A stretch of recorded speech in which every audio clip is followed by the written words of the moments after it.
ng panibago niyang partido si Vice President Jejomar Binay. Wala pa tong pangalan pero may ilang malalaking personalidad daw ang kaanib dito. Kabilang daw si Batangas Governor Vilma Santos sa napipisil niyang makatandem sa presidential election sa 2016. Nakatutok si Sandra Aguinaldo.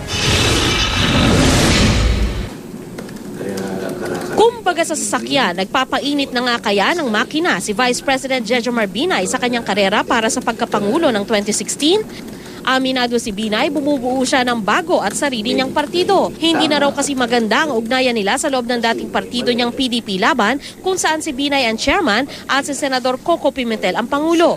We just have to face the problem already. Dysfunctional na. Yung the last incident, hindi na maganda. Doon sa Senate, merong isang majority, merong minority.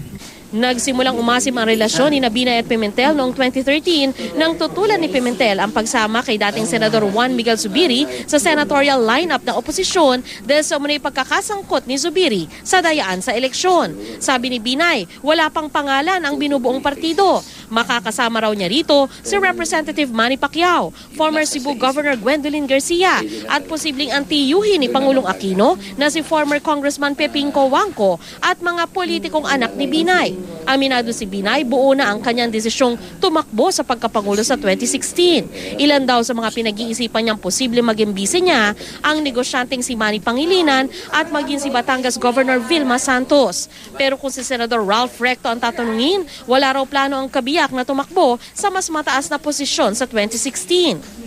Ayon kay Binay, hindi pa rin naman daw ganap na nawawala sa usapan ang pangalan ni Senador Jinggoy Estrada kahit pa nahaharap ito ngayon sa kontrobersya. Kung maaari sana, makakuha kami ng may track record na will be of help in trying to improve further. We are improving, pero improving it further or continue the improvement.